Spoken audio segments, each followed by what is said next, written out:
The theme is how to access overwhelming natural bliss. Not only is it overwhelming, it's also natural. Your natural state is overwhelming to the mental state that you're used to, the mental identification that you're used to. The subtitle is 5 Practical Ways to Interrupt the False Self and Know the Real Self.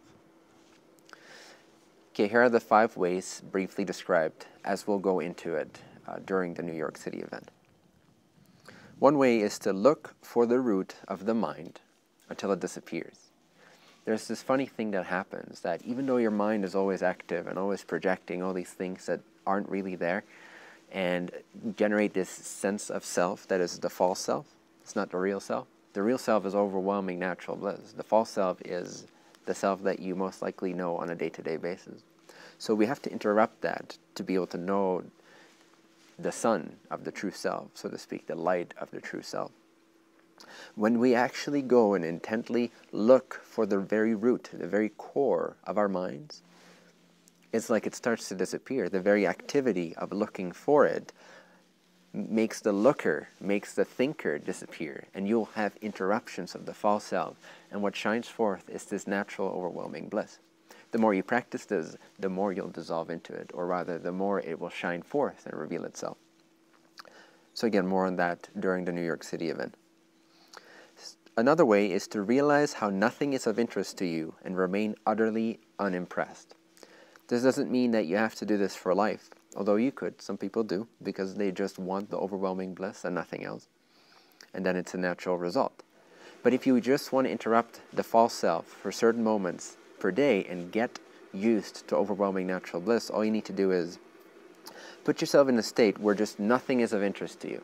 Just imagine that nothing matters to you, nothing is of interest, and remain utterly unimpressed by the appearances, the thoughts, the emotions, the perspectives, the sensations that arise, the people, the opportunities even.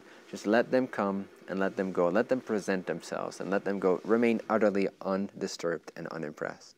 And what happens is that this pervasive changelessness starts to shine through and reveal itself to be your true self.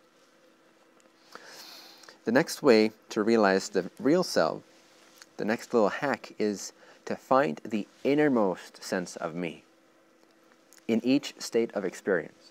So no matter what the entire equation of your present experience is, no matter what's on your canvas of life at this moment, it doesn't matter. There's always an innermost sense of me that outshines, or at least has the capacity to outshine and overwhelm any false fabrication or any temporary fabrication of a you. So just take the experience as it is. Let your current canvas, your current painting, your current dreamscape be exactly as it is. Don't change anything. Just release it, let it be, and recognize or go to find that innermost sense of me in that experiential equation.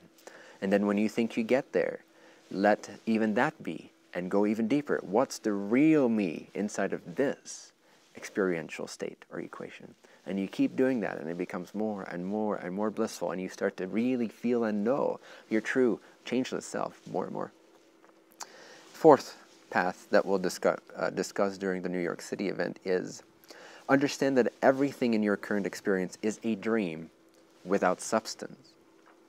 When you walk around your hometown or just go about your everyday life or on your work floor or just in your house, when you're by yourself, try to see everything, cultivate the seeing that everything is a dream that lacks any and all substance. Pretend or imagine that there's no substratum, there is no foundation to this dream. Imagine that it has no beingness. It's a little tricky if you're not used to this type of contemplation, but you can do it. With practice, you can do it, and I'll explain more about what this means and how you can bring this more into your experiential reality. But what happens is that literally the sense of substance or rigidity or foundation or solidity of this dream gets sucked out of the equation. It's like sucking poison from a wound. And suddenly this dream really appears like a dream, like a lucid, empty dream. And it's a real experiential shift that allows for more of the light of the self, that changeless self, to shine forth. It's a really wonderful experience when you pass that threshold of seeing that the dream is not really that real and dense. And the last method to interrupt the false self and allow the real self to shine forth is to reflect this world like a mirror, ignoring any sense of doership, needs, or wants. So pretend like you are a mirror. A mirror can't have an opinion about anything. It can't have a bias. It doesn't do anything. It purely reflects what is, without any bias, without any preference. By simply putting yourself in this state for a few minutes every day, you will find that it interrupts the false self, and this real sense of self starts to shine through, as if you opened the back door of your mind to the real self, to the light of God. Simply by reflecting this world, remaining yourself as the state of the mirror and not indulging in appearances, but just letting everything come and go, not assuming any sense of doership, ignoring any needs, just reflecting, just being with what is, just reflecting. And in that emptiness of not wanting anything from anything, suddenly this brightness, this light, this clarity, this lucidity, this bliss, this natural bliss starts to pour into your experience.